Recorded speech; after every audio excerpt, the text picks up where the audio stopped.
You're listening to The Art of Imperfect Adulting. I'm your host, Amy Stone. Here, I share stories from real people navigating the adventure that I call adulting. Are you ready? Me too. Let's do this.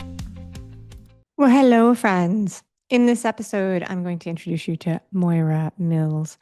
What we talk about is education and school choice. I think this is an interesting topic that I think a lot of people have questions about.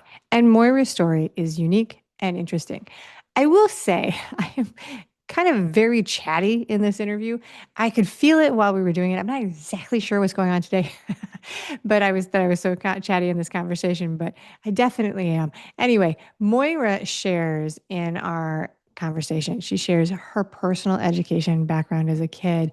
She also shares openly and very vulnerably how she made the decision she did for her child when it came to education.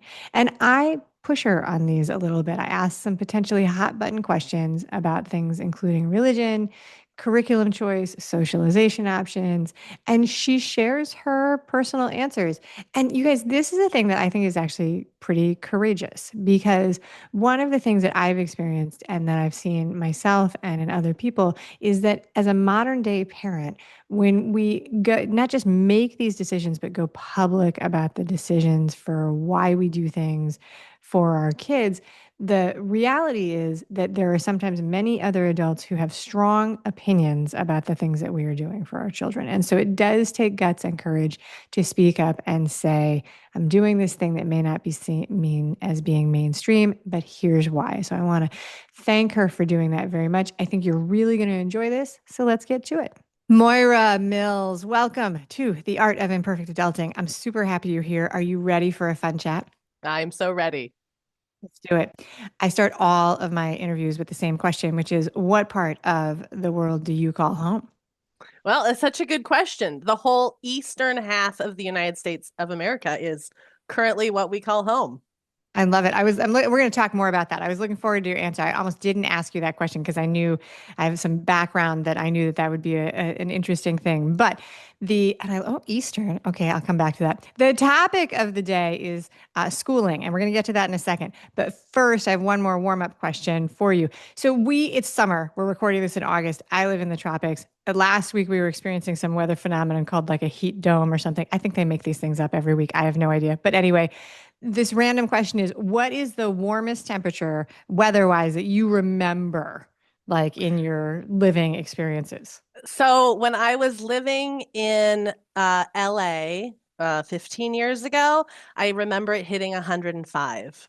Yeah. Okay. Yeah. No, I remember some 100+ days when I was a kid. Like, so amazingly, even though Miami is hot and miserable, we don't actually get usually into the hundreds. Also, amazingly, somehow Miami opted out of the heat dome, which I was really surprised by. Like, it just Oh, was like, wow. yeah, I know. I don't know how. Like, how does that? It just like stopped. Like, so northern Florida was experiencing crazy temps, central Florida, but we were just in our regular misery. So there we go. Anyway, weather is not actually the topic, but we're going to talk about school. And I know from the information you already gave me that after the pandemic, you did what you call beginning to unschool your son, and now you do something called road schooling. I'm going to start with a question about road schooling because I had not heard of that until I read your submission. I'm really excited to learn what it is. I will admit that I Googled it. Can we, and we're going to talk about that. So tell us a little bit about what road schooling means. It just means homeschooling on the road. So that can be anywhere from unschooling to full-on homeschooling with like a typical curriculum. There's another term, world schooling, which is doing the same thing, but you're traveling the world full time. So that's what it means. All right, on the road. That's the reason I was interested to hear what you would say, what part of the world you call home. Okay, so very good. Before we talk about what you're doing with your son for education, I want to back way up and talk about your education so that we can have a perspective, because I think this is really interesting. So that's okay. We're going to talk about you? Yeah, absolutely. Let's do it. You grew up in Alaska, which is why when you said East Coast, my eyes were like, what?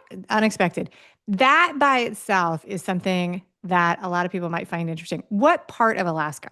So I was on the Kenai Peninsula. So it's where a majority of the population in Alaska lives. Very interesting. All right. So I think in your bio that you submitted, you shared that that you yourself never set foot in a classroom. And I'm super interested about that. Do you want to tell us a little bit about what learning looked like for you as a kid? Yes. So it really looked very similar to how it looks as an adult. So I would be interested in something and I was available because I had the time to go down that learning path. So whatever that was, I could go explore it. So that meant, this is like pre-YouTube. So it'd be go to the library and get books, find a magazine that talked about it. Talk to people that had experiences, but I was free to be able to follow those like trains of thought as they happened in real time. So it's just like as an adult, if I'm interested about something now, I'll go find a TikTok or a YouTube or Google an article Yeah. and go learn about it. So I was just doing exactly the same thing All in right. my youth. So then a little bit of if at any point when I'm asking you about you or anything's happened, I get too personal, just tell me to bug off. I'm just a very curious person, which is why I love doing this show. But as you went through that, when you were doing this, did you pick up what I will call, these are not correct words, like mainstream certificates, like diplomas or GEDs or things like that? When you were a student, not in a classroom, did you do any of those things or just not at all? So at the end, I got a diploma. Okay. I got a high school diploma. My mom wrote up a transcript based on what I had learned, and I used that. I never went to university myself. My sister did. I moved into, I guess, more of a trade school route of things, Okay. which is, and so it always worked perfectly fine. It was my diploma.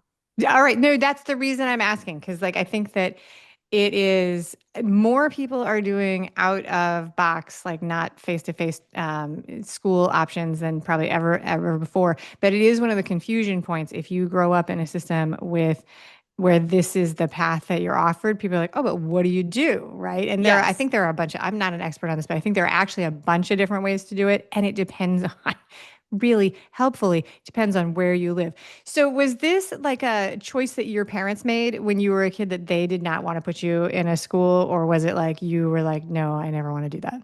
So, it was my mom to begin with. So my sister, I have an older sister, almost 5 years older. She was in public school, and there was no preschool in the town that we lived in. It was really small. So my mom started doing preschool with me. And like I remember we would go out on walks and find flowers and look at bugs. And then it just kind of evolved into it worked really well. She enjoyed it. And then me staying home that year, my sister was upset that she had to go to school, wake up in the morning, get dressed, take lunch, go to school. So she wanted to stay home. And then it was both of us. It was both of us doing it. All right. So yeah, you actually hit on like what a lot of people say when they talk about making the choices, the scheduling, so on and so forth. That's really interesting. And I know that I just put you in the spot to talk on behalf of your mom, but I appreciate you sharing that because when you said you were from Alaska, like I was like, this could be any reason. Like Right. like there may not have, it might have been a long day, like a long bus ride or anything. I don't even know. But so that was very good. All right. So we are talking about what is considered educational choice or school choice, right?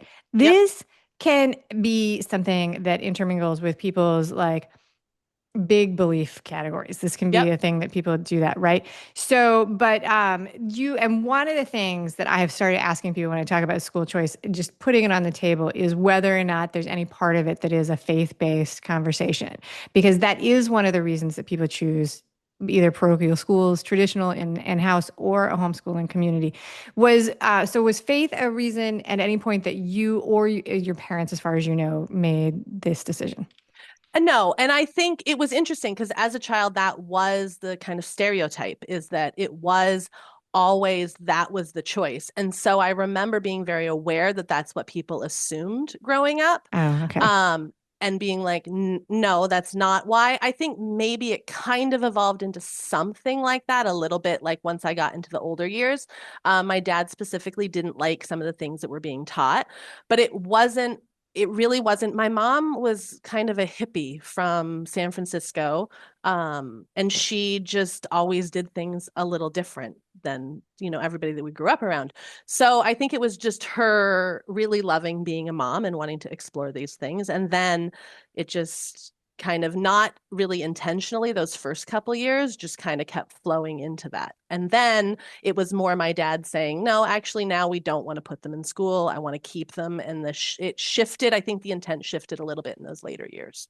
That is very interesting. So you have a bunch of different parts of that discussion. All right. So the reason I think the reason I asked about you and your schooling is that it's part of the story of how I think it impacts like how we are educated impacts how we feel about our children's education decisions. So like if you are a person who goes to boarding school, you think of, sending your kids to boarding school. And if you're a person who never went to boarding school, I mean, I never went to boarding school. It never even entered my mind. Like I didn't even think of it as an option. So that's the Yes. reason I did that. Yes. And I want to thank you for sharing all of those bits of information. Let's talk about now, we're going to shift and talk about the choice for your son. So, since this was a shift, I know you shifted in the pandemic. Does that mean that before that, he was an in-person, traditional, in-the-box school? No, I always knew that I would unschool him. That was always a given. And I knew any kids that I had, that's what I would be doing. Um, And so then when the lockdowns happened, it was this moment of, oh my gosh, thank goodness. Because I watched a lot of families scrambling at that point, reevaluating what their plan was. But we were Yes. already kind of in that flow of things. Okay, so then what I'm curious about now is so he just beginning his education journey at that point? Like where were Yeah. you? So he was 4.5 when 4.5? Yeah, he was like almost 5 when the lockdowns first happened. All So right, we really hadn't so started anything official. all right, very good. So we talked about road schooling, which is what you're doing now. You knew that you were going to unschool him. Talk a little bit about what that means to you. The road schooling part. No, the unschooling part. Okay, so really the unschooling is self-directed. So letting him choose how he was going to learn. So of course, I still really value reading, writing, and arithmetic, but letting him have a choice on how that was going to play out in his life, how he was going to learn those things, and not being attached that it needed to happen in a certain way. And generally, in a general sense, from a textbook. Okay. All right. Very, very interesting. Okay. So that's really interesting. Now, were you already aware of unschooling like as an adult, or was it something that you researched, or how did you find these movements of schooling choices? Okay, so the term unschooling was coined in the late 70s. So Okay. technically, it existed in the 80s when I was being unschooled. But it wasn't a term that people really used. So it was hitting my mid 20s, or sorry, my late 20s, really, and thinking I want to have kids. Kind of what is education? What's happening in education right now? That I kind of became more aware, oh, this is the term that we're using. This is what I Okay. lived through, but we didn't really call it. Homeschooling was already fringe enough. People didn't really understand it in the mid 80s. And so just saying homeschool already puts you in a category. There was no, I'm glad that the term unschooling didn't exist because it was already too complicated, really, to kind of explain what we were doing. But then I realized, oh my gosh, there's a term. It's people are really using it now. There's awareness on what it means. That's exactly what I'm talking about because I never wanted him to learn through. I mean, if he chose a subject that required a textbook, great, we'll get it and we can go through that. But I'm not thinking of education in terms of the stack of textbooks, therefore, that you need to then test with like a standardized test Okay. being the result of that. All right, very, very good. Okay, so I'm going to talk directly to the audience here for a second, invite them into our conversation because this is something that a lot of people have questions about. And so Moira and I are talking about education choices for our families and for our kids. And I post a discussion question on Instagram, Facebook, and YouTube for every single episode. If you go there right now, you'll find the one for this episode, and you can join me and Moira and other listeners in the conversation. If by chance you're not already connected to the show on social media and you need those links, they're in the show notes too. All right. No, so back to the topic where we left off. You're a mom of a 4.5-year-old kid. This is, though, not the only shift that happens for you during lockdown and the pandemic. You also go through a career shift, I think, right? Yes. So what was going on when you think back? This is always a tricky question because I'm asking you about mindset that happened a long time ago. So it's like, but I think it's helpful. What motivation was driving some of these changes for you? Okay, so I was very clear when I kind of left those high school years that I always knew I was going to be an entrepreneur. I never wanted to have a boss, and I was very, very clear on that. So I got into a career that I loved and I was in for many, many years, service-based as a rolfer. So I worked with people, day in, day out in a few different cities across the US because I would move periodically and rebuild. And then when we got to the time of having my son, I still loved the work. There were elements that I still loved about it. I love systems thinking. So as a role for what we're looking at is I'm looking at the human body and how the human body works as this beautiful, dynamic, living system and addressing challenges that come up, pain, discomfort, things that come up through looking at the human body through the lens of it being a living dynamic system. So when I was pregnant with my son and looking at where education was, I was using that same thinking when we look at just childhood development, because I'm fascinated with how children develop physically, because there's a lot of issues that we have as adults that stem from not understanding how our physical body works. But then also there's this beautiful system that plays out of how they learn how to push themselves up into seated position and crawl and learn how to walk. And I'm fascinated with that stuff. And then also just this fundamental belief that we are designed at our core to want to learn things, that it doesn't have to be dictated from the outside. Like we don't have to tell an infant to want to learn how to walk. Like you can't stop them from that. It's like built into them. You also you don't have to remind them to learn the language. They're practicing it without any without any push for that. And so I stepped back and looked at, I think that the way we're thinking about education is kind of inherently kind of backwards, because I think that we're really designed at a very core level. And so being able to start talking about that. And so it was like shifting, because in my Rolfing practice, I was working a lot with athletes, and I had been a bodybuilder. I had done a lot of kind of more athletic stuff, but I really was shifting now as motherhood. I was thinking of infancy. I wasn't thinking about bodybuilding. I was working a lot with runners. I'm not a runner, never have been a runner. And so I wanted to shift it more aligned with how I was spending my days. So it was a natural kind of evolution, but it was still built on kind of my previous career choice. Absolutely. So we're going to back up just a second. I want to give you a chance to explain what Rolfing is. I know you don't do this as a primary career anymore, but because we just went through that beautiful explanation of it, I have definitely heard of it. So I think that it is a form of sort of body work, but tell us what it is. Yes. Okay. So a massage therapist will think about and work on muscle fibers. And if you go to a chiropractor, their focus is on the joints. Yeah. As a role for my focus was on the fascia and the connective tissue. So that Oh, includes your tendons, your ligaments. If you were to take out all of your muscle fibers, your organs, your bones, you have the shape of your body in the fascia and the connective tissue. do you use, when you were Rolfing, did you use that like Graston, that like little wand that they use to break up that looks like it hurts a lot? No, I used my knuckles, my elbow, my forearm. So Ida Rolf was the first person to look at fascia as the element of the body that we needed to pay attention to. So back in the 50s, she was saying, like, this is generally a part of the body that's disregarded. We need to focus on this. It doesn't have memory like muscle fibers have, but it is controlling so much of what's happening in the body. And then a lot of modalities have evolved out of her work. But Yeah, so myofascial release. So I'll give my stab. I'm going to give a stab at telling people what fascia is, and when I get it wrong, because I'm not an expert, you can correct me. But I believe that fascia is on top of the muscle and under the skin. It's like the layer on the outside.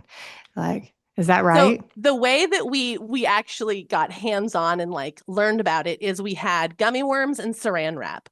So the gummy worms are the muscle fibers. So Okay. muscle fibers do not touch a muscle fiber next to it. So if you take a gummy worm and you wrap it in saran wrap, that saran wrap is the fascia. And then you Okay. bundle all of those together and then you wrap it in more saran wrap. That's the fascia. And then Oh, you so bundle it's those more together. not. So it's like all woven in throughout. Yeah. Exactly. So So I like, was wrong. yes. Another way that I have explained it is in an orange, like the little fluid sacs or Yeah. the muscle Okay. fiber, and then they're all bundled together in the segments. Those are bundled together in the orange. So that's Yep. the fascia. Okay. So it's everywhere, but it doesn't have memory like muscle fiber does. And so that's where, on just a very base level, when you have like tension, say in your right shoulder, but it's coming from your left hip, that's because it's the same structure, really. It's just changed its shape in a different part Yeah. of the body, but it has the ability to pull stuff all over the body. That's So, right. Which is yes, the reason that when you have shoulder pain, squats are your friend. yes, yes. And there's so Because what you're many. doing is like you're compensating for something, or you're a side sleeper.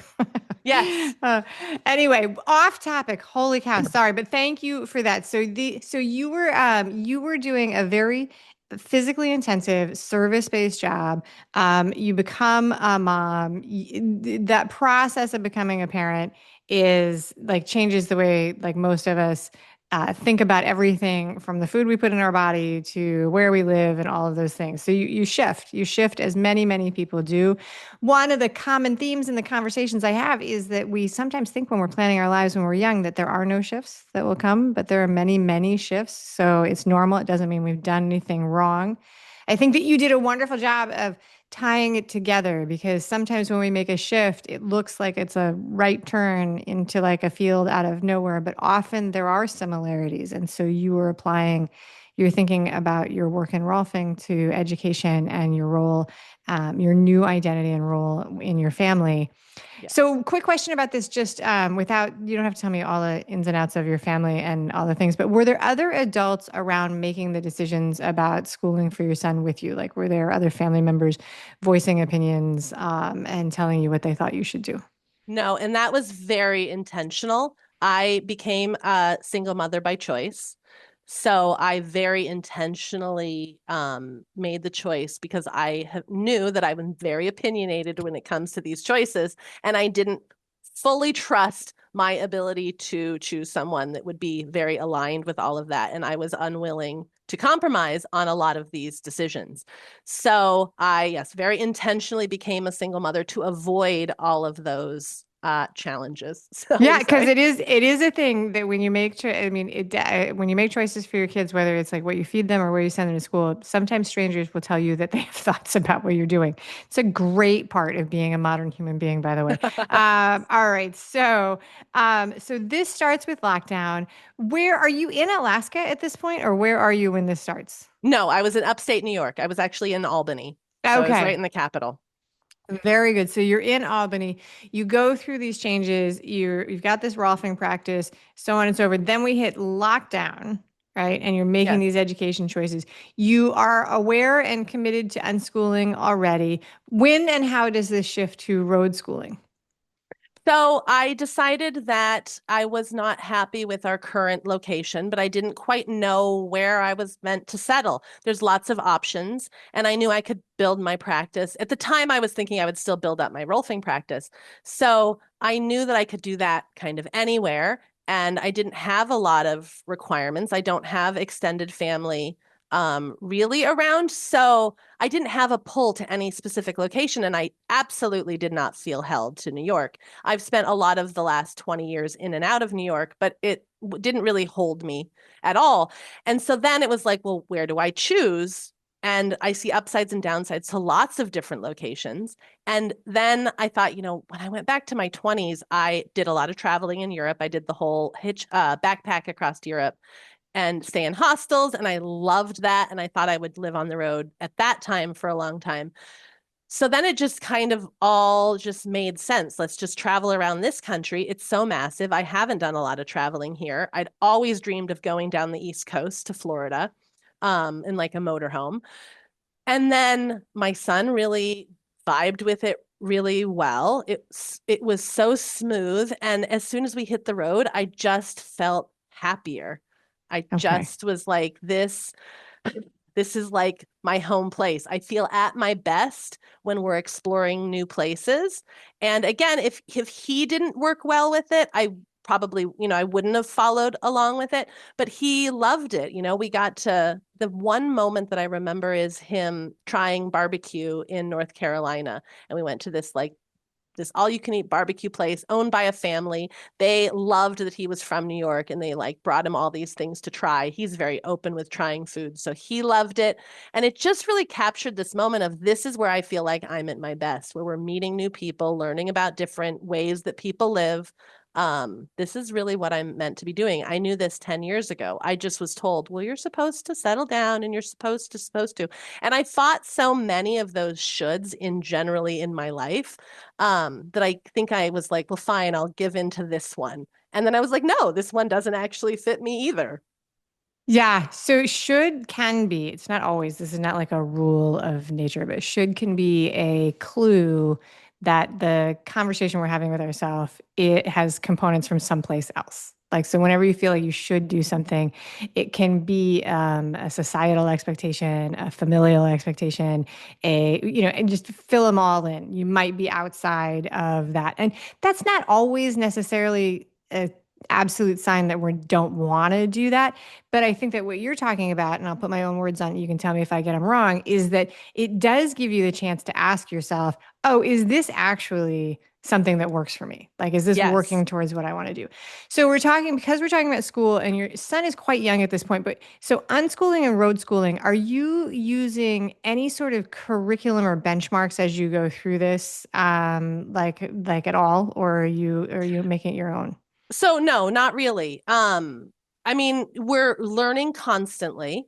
But I'm not paying attention to what I'm told the benchmarks are supposed to be. That's not Okay. how my life unfolded. Um, yeah. And I think that it doesn't line up with a lot of people. So if some things happen sooner, some things happened later. Um, and so no, I generally try to push those aside Okay. and not pay them any mind. All right. I'm glad I asked and I appreciate you doing this. So we would call this completely self-led, just wherever the interest is takes you. Yes, and I would also this references back like the development piece because I felt very strongly I watched it happen the moment he was born. We start measuring them against all the other kids that are born at that time. It's not measured against, like when we talk about the percentiles, it's not against this like objective number. It changes depending on what the other kids are going through at that same time. And that's not something that I'm willing to gauge his success or failure against. It's who is he, right? And so I don't care about when he learns to walk. I don't care about when he learned to crawl, potty training, all of that stuff. It will happen. I'm not going to, rush any of it. I'm going to pay attention to who he is.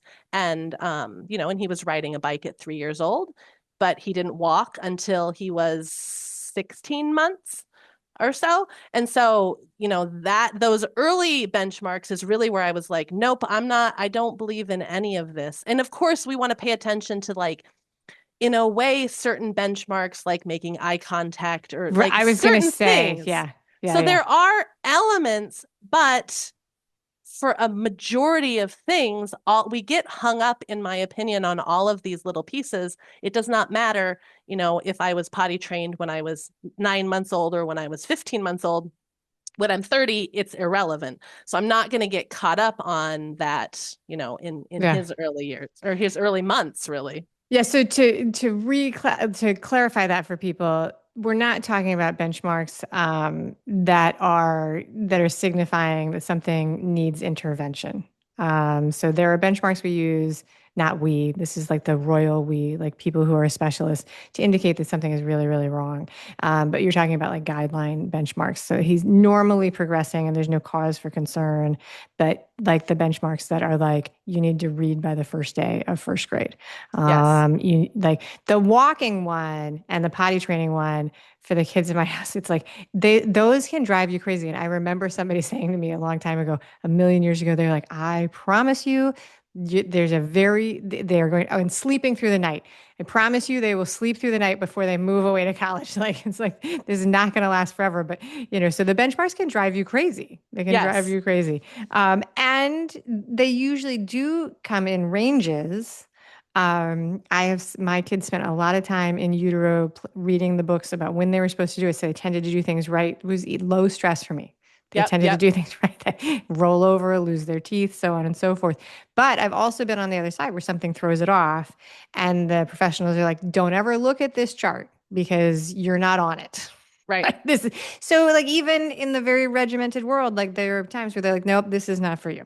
Yes. So I think that that's a good discussion to have, and I appreciate you being honest about it. All right. So one of the discussion points that I've heard over the years, my kids are out of school, so I'm no longer in this. But one of the things that I've heard throughout the years when people are talking about in-person school to homeschooling and other options is the thing about socializing and community for the kids, right? So I wanted to talk a little bit about that. And this is this idea that when you go to an age-based in-person school, that your kids they're organized into groups by age, right? And they all have the school in common.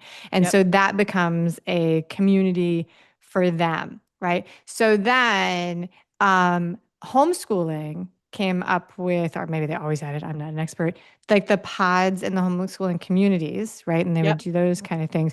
When you're on the road, you are in a different place. You're moving around. What are you guys thinking about that? Like, how are you thinking about that and having it, or is he too young that it's not really an issue?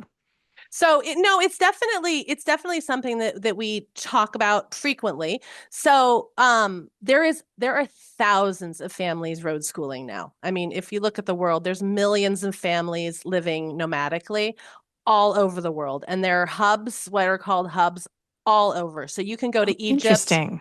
You can go to Egypt and find a hub for a few weeks, and you can converge.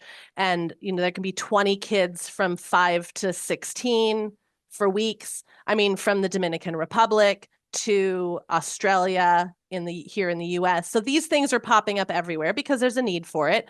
I actually just watched a video of a group of high schoolers that the families got together and put on a prom at an old castle in the south of France, and there were like 30 teenagers that came and they put on their own prom, so they would still have that experience. So honestly, this is why I'm on Facebook. There's lots of homeschool groups in all the towns and cities that we go to, so I'm always posting. And generally, what I find in those groups are other people that are always also on the road. So we've made friends kind of all over the country. And so, like for Christmas, as an example, I was trying to decide what we wanted to do for Christmas. We drove from Charleston, South Carolina, all the way to Lexington, Kentucky, to stay with friends that we had made while we passed through Kentucky the year before. And we got to spend a couple weeks there. The kids got to play for the 2 weeks, and then we headed back to Charleston. So sometimes it means, that extra driving. That was definitely not a short drive, but being able to prioritize coming back to the areas and reconvening with the families that we've met. And honestly, I feel like when we've lived in one place, even when we have neighbors maybe just like a few miles down the road, we don't see them that frequently either.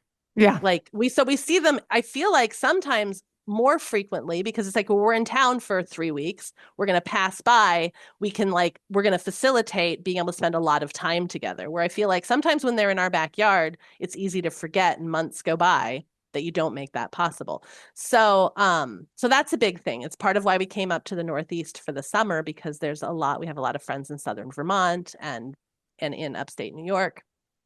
So Very we nice. cycle back.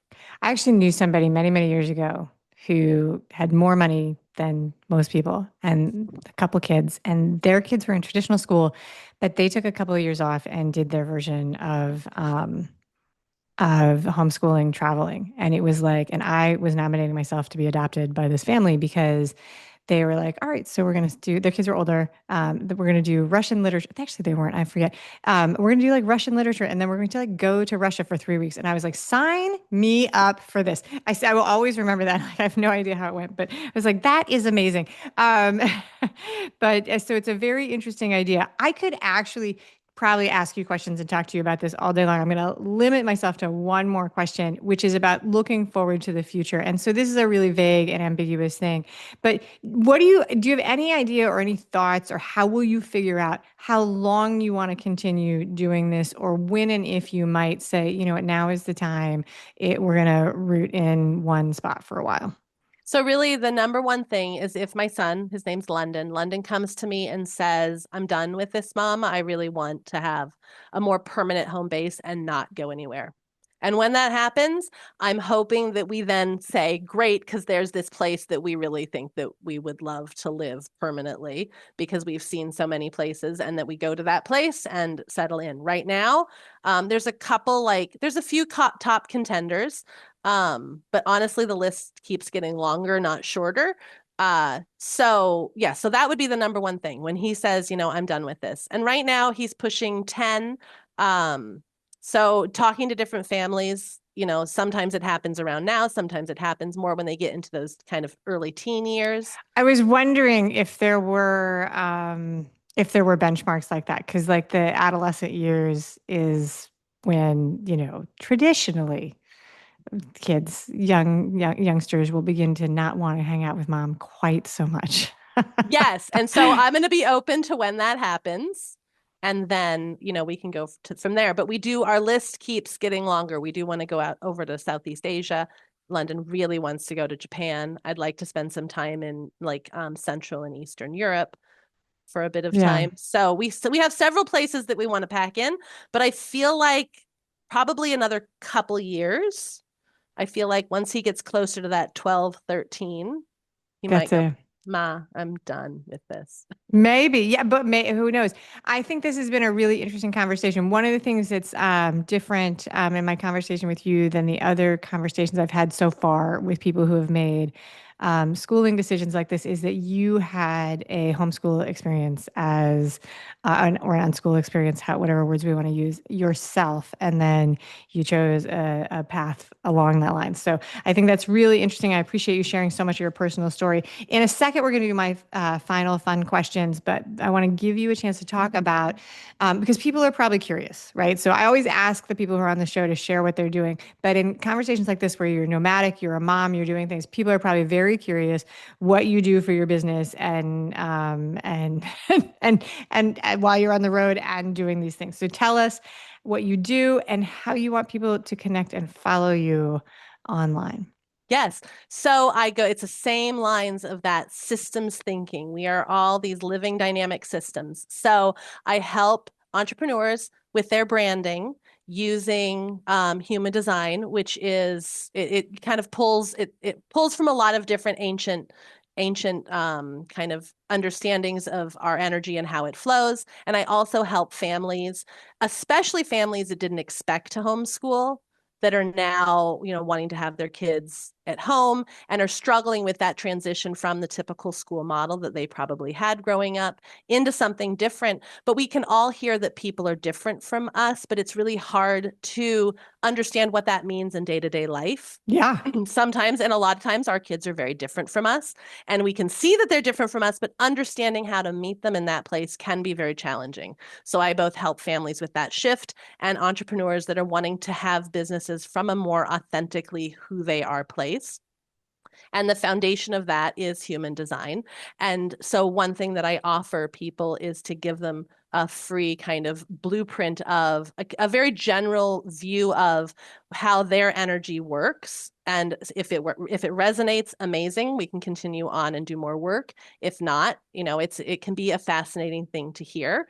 But that is where I put all of my energy now, because I think that there's this one kind of box that we're all told is how we're supposed to live. And it's this 9 to 5, white picket fence, 2-car garage kind of thing. And that can work for some people beautifully, but there's a lot of people that are, and we're at a time in our society where we have the flexibility, being able to do Zooms like this, being able to be more flexible. And so being able to explore those things, I find very fascinating, and I love helping people through that process. Yeah, absolutely. Okay, so human design is super fun.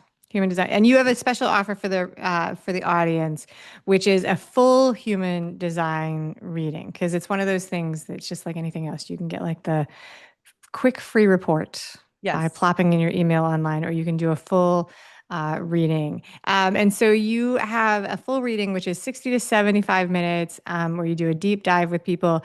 The value of this product is usually over $200, $222, I think you told me before we started. And you have a coupon for $50 off for the people in the audience. You go to moiramills.com and put in the code imperfect50. And then you will, if you do that, you will hear from Moira.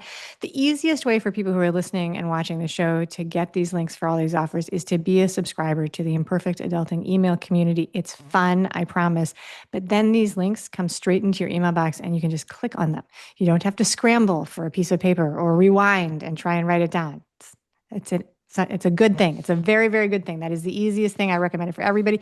Moira, thank you so much for that very generous offer. That is very, very good. Are you ready for the final fun questions? Yes, bring it on. All right. These are supposed to be rapid fire, but I can tell you that today in our interview, I have been very verbose and extra chatty. So we'll see how we do just for fun. All right. If you find yourself in a situation where you realize you're overstimulated, what is something that you yourself might do to try and relax and unwind? Oh, I need to go out for a walk. Okay. For sure. I need a very quiet, peaceful one, not through a city. I need some quiet. Like nature. I need nature. Nature. All right. Very good. When you have a question today in 2025, I've been asking this question because I'm so curious about how other people are doing this.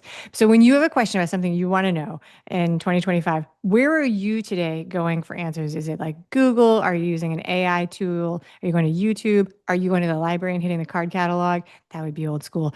Calling a friend. What is your solution these days?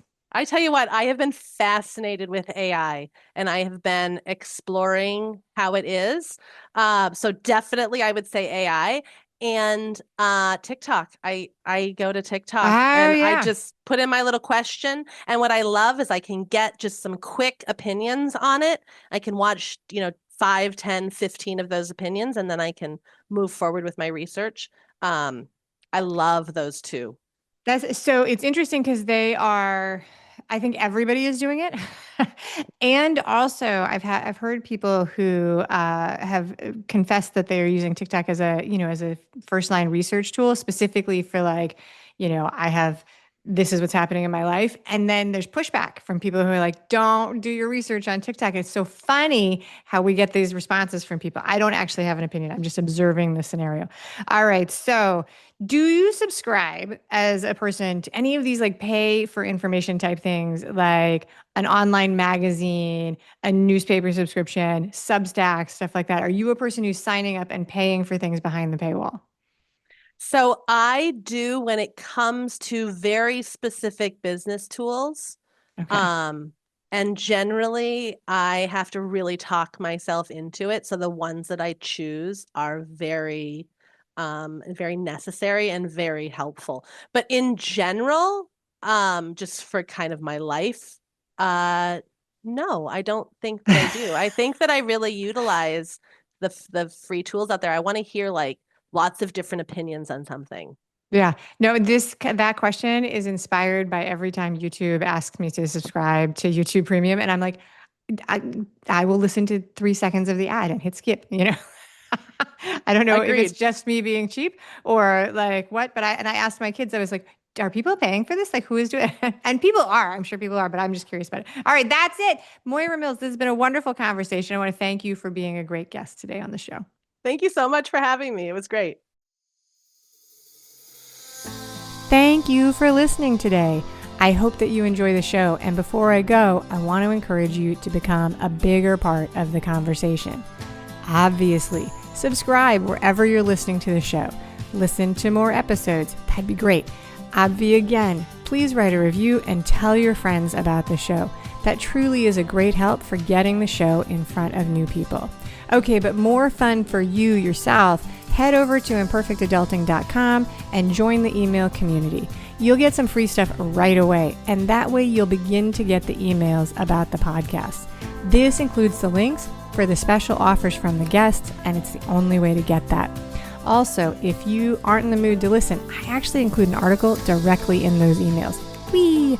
Now, if you love this and you crave more time with me, Amy, as a coach, a mentor, or just adult your adult, numero uno, check out The Village.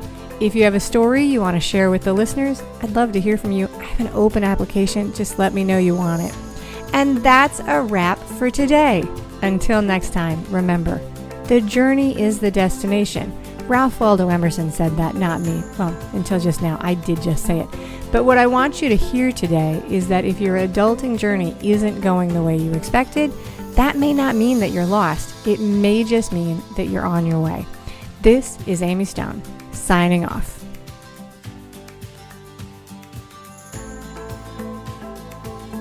The Imperfect Adulting podcast is created and produced by Amy Stone and Amy Says So. Anything expressed on this show is offered as entertainment, and the views of the guests may not always represent the ideas and viewpoints of the host. That's me. Amy does not intend or hold herself out to provide professional advice or recommendations of any kind. In the end, you and you alone need to make those kinds of decisions based on your personal and individual situation, needs, circumstances, and comfort level.